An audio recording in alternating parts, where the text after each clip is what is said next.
श्री श्री ठाकुरଙ୍କ ଚରଣରେ ମୋର ପ୍ରଣାମ। ପରମ ପ୍ରେମମୟ ଶ୍ରୀ ଶ୍ରୀ ଠାକୁର ଅନୁକୂଳ ଚନ୍ଦ୍ରଙ୍କ ଶ୍ରୀମୁଖ ନିଃସୃତ ଅମୂଲ୍ୟ ବାଣୀ କିଛି ମୁଁ ଆଜି ସମସ୍ତଙ୍କ ଆଗରେ ତୋଳି ଧରିବି, ଯାହାକି ଶ୍ରୀ ଶ୍ରୀ ଲକ୍ଷ୍ମୀ ମା ଏହାକୁ ପାଳନ କରିଥିଲେ। ଆମେ ଏହାକୁ ଶୁଣି ଧୂଳିମାତ୍ର କରିବାକୁ ଚେଷ୍ଟା କରିଲେ ଆମ ଜୀବନ ସାର୍ଥକ ହୋଇଯିବ। ତେଣୁ ମୁଁ ଏହାକୁ ଆପଣମାନଙ୍କ ଆଗରେ କହିବାର ପ୍ରୟାସ କରିଛି। ନାରୀର ନୀତି 61 ବାଣୀ। ଅଧୀନ ବୋଧରେ ଭଲ ପାଇବା। ପ୍ରକୃତ ପ୍ରେମ ବା ଭଲ ପାଇବା ଚିର ବହନଶୀଳ, ଚିର ସହନଶୀଳ। ତେଣୁ ତାହା ତାର ପ୍ରେମାସ୍ପଦକୁ ନିରବିଚ୍ଛିନ୍ନ ଭାବରେ ସହିଥାଏ, ବହିଥାଏ। ବିରକ୍ତ ହୁଏନା, ଅବଶ ହୁଏନା, ଦୁର୍ବଳ ହୁଏନା। ସେ ତାହାର ପ୍ରେମାସ୍ପଦଙ୍କୁ ଏମିତି କରି ସର୍ବତୋଭାବରେ ସହ୍ୟ କରେ ଓ ବହିଥାଏ। ଆଉ ଏହି ସହ୍ୟ କରିବା ଓ ବହନ କରିବାରେ ତାର ଆନନ୍ଦ, ଉଦ୍ୟମ ଓ ଉତ୍ଫୁଲ୍ଲତା। ତେଣୁ ସେ ଭାବିପାରେନା ଯେ ସେ ତାର ପ୍ରେମାସ୍ପଦର ଅଧୀନ ହୋଇଅଛି।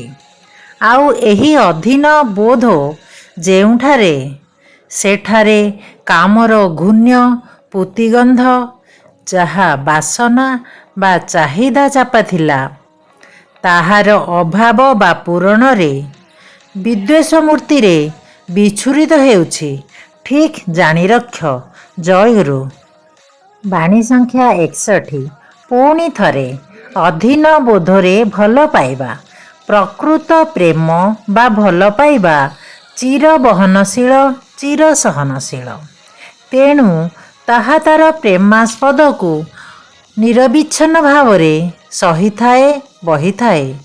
ବିରକ୍ତ ହୁଏନା, ଅବଶ ହୁଏନା, ଦୁର୍ବଳ ହୁଏନା। ସେ ତାହାର ପ୍ରେମାସ୍ପଦକୁ ଏମିତି କରି ସର୍ବତୋଭାବରେ ସହ୍ୟ କରେ ଓ ବହିଥାଏ। ଆଉ ଏହି ସହ୍ୟ କରିବା ଓ ବହନ କରିବାରେ ତାର ଆନନ୍ଦ, ଉଦ୍ୟମ ଓ ଉତ୍ଫୁଲ୍ଲତା। ତେଣୁ ସେ ଭାବିପାରେନା ଯେ ସେ ତାର ପ୍ରେମାସ୍ପଦର ଅଧୀନ ହୋଇଅଛି।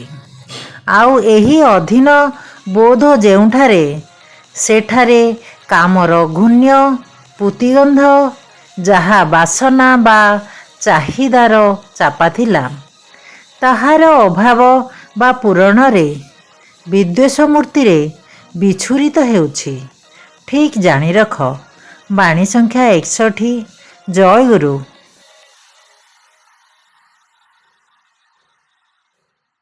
हर रोज चाहिदा सालों वाला लुक है ना।